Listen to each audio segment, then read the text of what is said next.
বন্ধু হ'ব পাৰোঁনে? হ'বলৈনো কি আছে, মইতো আপোনাৰ বন্ধুৱেই হয়। আহো দিয়ক, মোক ভুল বুজি নাথাকিব। আপোনাকৈ ভুল বুজি থাকিলে মই জানো আপোনাৰ বন্ধু হ'ব বিচাৰিব।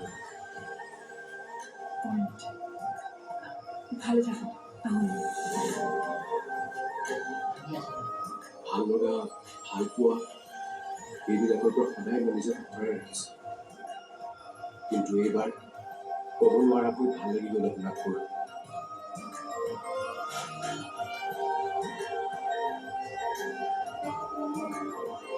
কথা এটা গম পাওঁ নাই? আমাৰ মানে এজন আজি গম পাইছ নে? ফুৰি আছে পুৰা একদম। আজি তাই আহিছিলে আমাৰ বেদক লগ কৰিবলৈ। মোৰ ভাল লগা ছোৱালীজনী